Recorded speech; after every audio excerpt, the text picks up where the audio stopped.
Hello everyone. Now, let me warn you guys, this episode's going to be a little weird.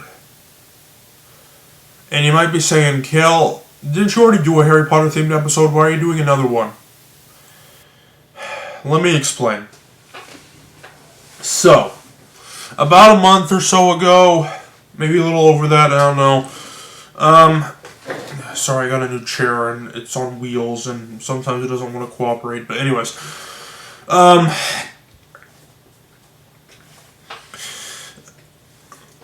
I decided that I wanted to make a new series called Wormhole Game Discussions, and I wanted to talk about Harry Potter and the Chamber of Secrets for PlayStation 2.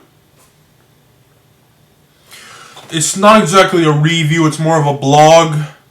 So what I did was I blogged about the game, and it gave my thoughts and opinions about it, and what I would have done differently if I were in charge. Basic stuff like that. But then, I uploaded it, but after a while, I realized, why am I doing a video game blog series when I already have a blog series about pretty much anything? Like, why does Wormhole Game Discussions, why does that exist when I already have Behemoth Blogmaster?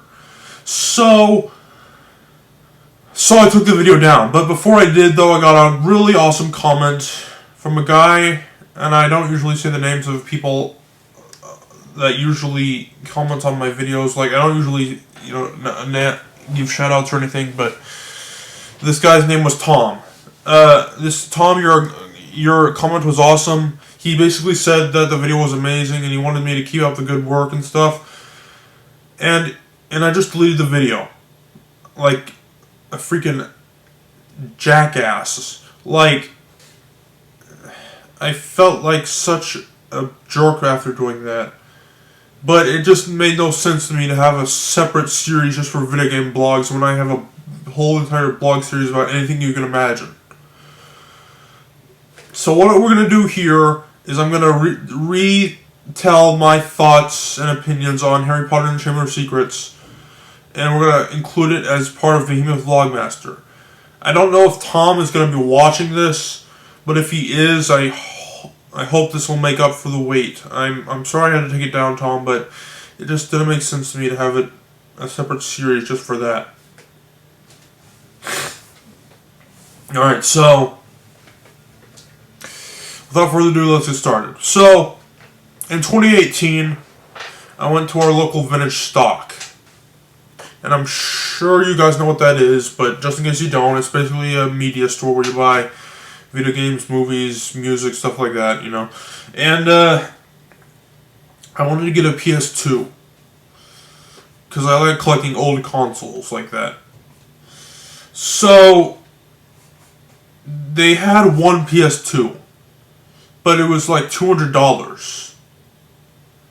The reasoning behind that is because it came with 50 games. So at first we were kind of skeptical. So we went over to GameStop, which wasn't that far away from it, and we wanted to see if they had a PS2 there. They didn't, so we went back to vintage stock. Sorry. And we decided because this was my birthday money probably, I think. So I decided that I would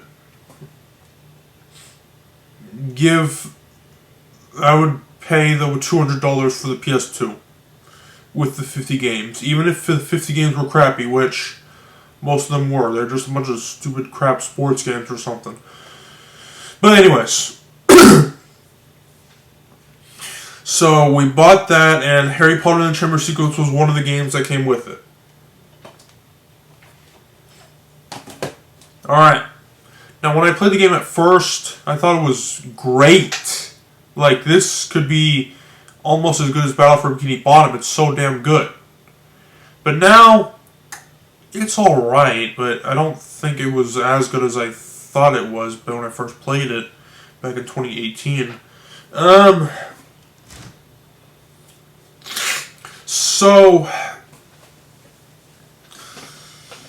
I don't know what the Harry Potter video game fan base, how big that is, but I know that Harry Potter itself had a big fan base, so I'm sure its video games have a big fan base as well. And we're going to talk about the game and what I would have done differently. Now, the people making the game obviously have to follow the source material because it's a movie-based game, so it has to have the same plot and stuff like that. So they can't be too creative or anything. But they have to come up with some new ideas.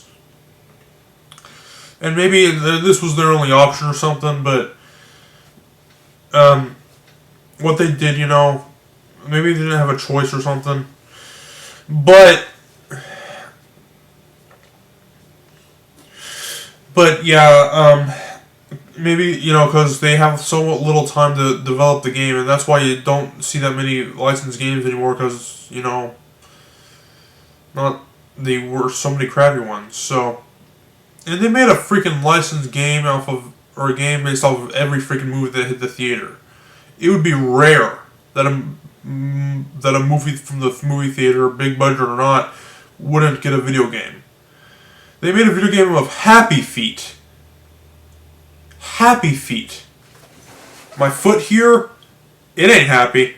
Like, you don't make a video game based off of crap like that, man. But they just wanted to make money. More like wasting money right there. But I think a Harry Potter video game would be a good idea, though. In fact, I think this probably came to their mind as well when they were making this game. But what if we made a Harry Potter game and it was like it had the Zelda formula? Whoa, that's pretty cool right there. So obviously it's not. I bet you it's not going to be as good as Zelda, and it definitely wasn't. It's a downgrade compared to Zelda, but still a decent game though. Probably not something I would play again, but it was decent, I guess. Oh crap, my hair, man. So the game starts out in Miss Weasley's backyard when you're chucking gnomes out of the garden. Okay, so we get a little bit of introduction to the game. My first thoughts were, okay, so what is this, level-based? We're going from one location to another or something. Kind of like in Jimmy Neutron Attack of the Twonkies or some crap, I don't know. But anyways, enough of that.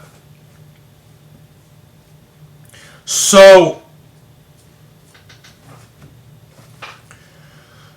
okay, so we have one spell to begin with. Now, spells could basically be the items, like in Zelda, but instead they're spells in the Harry Potter world. Genius. And I'm not being sarcastic, I'm being legit. That is genius. Like, that is a good idea. So, we have Miss Weasley's backyard is the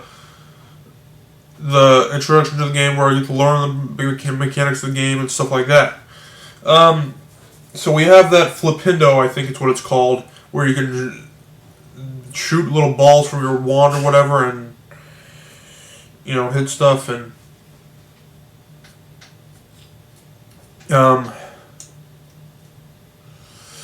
yeah, so, and we get these beans or something. Beans are pretty popular in the Harry Potter universe. I hate the crap out of beans, unless they're jelly beans or something, which they might even be that, but I digress. So, I think beans are used for a currency or something. However, though, in the following level, we're in that, I don't know what it's called, City Hall or something, where the Leaky Cauldron is. I don't know what it's called, but we're basically in some sort of like street where there's a bunch of stores and stuff. And in that level, there's these things called silver sickles, which are also used as currency. This is my first criticism of the game. Why are there two forms of currency? You can't be two different kinds of currency in a game. That would be like if in Mario we had coins and some other crap. It's like, well, I guess in Super Mario Odyssey we do have that, but I think maybe the beans are used a upgrade your spells, while the silver sickles are what you use to buy stuff. But then again, later in the game, you buy stuff with beans, so it's so confusing. Guys, this ain't no Super Mario Odyssey, okay? This was way before that. So please, if you're gonna have a currency, I'd say stick with the beans, because who the hell knows what a silver sickle is?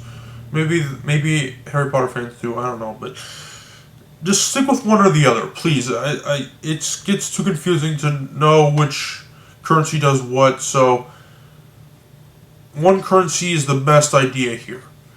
Anyways, that's just a minor complaint. It might just be a me problem, honestly. But anyways, back to Mrs. Weasley's backyard. So, in that level, there's these things called wizard cards, which is not currency. Instead, if you collect 10 of them each, you get an upgrade on health. Okay, that's cool.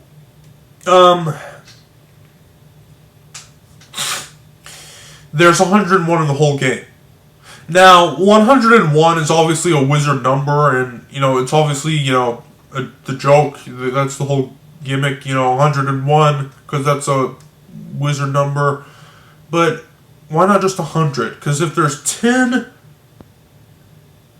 in each, if getting 10 of them gets you an upgrade of health, then 10 of 10 would be 100. So what's that extra freaking wizard card for? I know that's the joke, but still, what's the point? Well, anyways. And also, you can only upgrade your health. Nothing else. I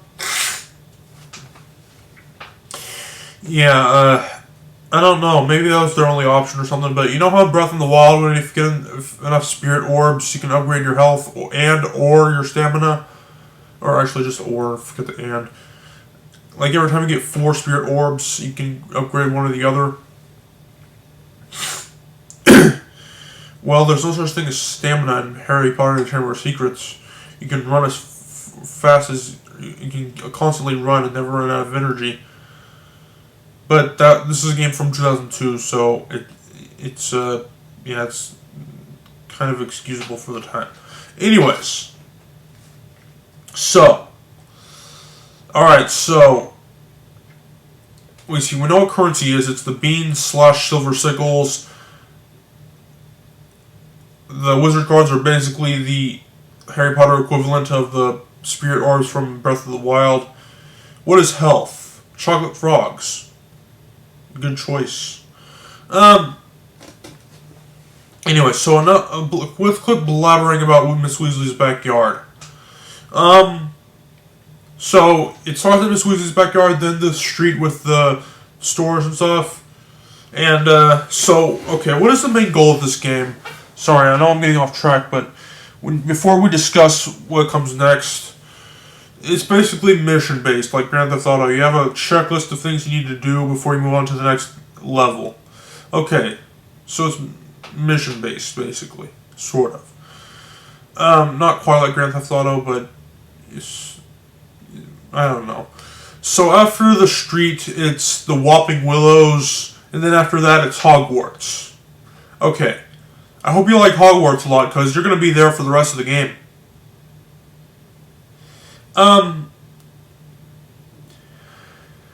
What doesn't make sense to me is that why do we have a checklist of things to do, and then, okay, each level has its own missions, and once you complete all the missions, you go on to the next level, right? Or do everything on your checklist, and then you're moving on. So, how come we're at Hogwarts for the rest of the game? Like, you have a checklist, and then you go to bed, and then you have a checklist for the next day. Now, of course, you're not exclusively in Hogwarts. You can explore the campus and go to, Hagrid's or something, or play Quidditch. But other than that, there's not much variety, I would say. Like,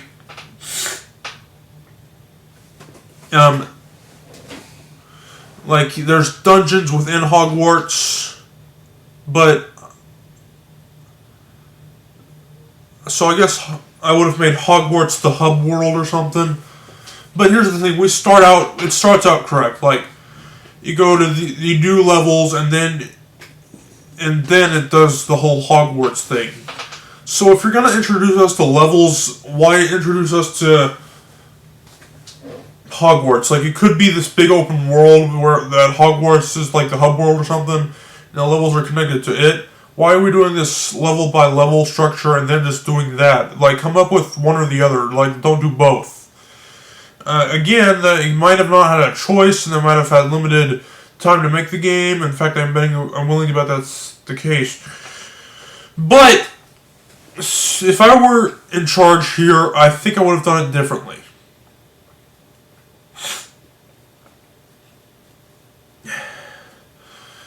So, in conclusion, it's not a bad game. But is it the best game ever? Hell no. In fact, I wouldn't even call it the best Harry Potter game. I do own one other Harry Potter game, but am I going to grab it as Harry Potter and the Chamber or Harry Potter and the Deathly Hallows Part 2? And it was also okay. But I haven't played enough of that one to, So, I know this might have been a weirder episode, but I promise you the next episode will be more on the lines of what I usually do. In fact, I already have an idea for the next episode, which I'm going to record probably not later today or something. So anyways, I will see you guys in the next episode. Goodbye.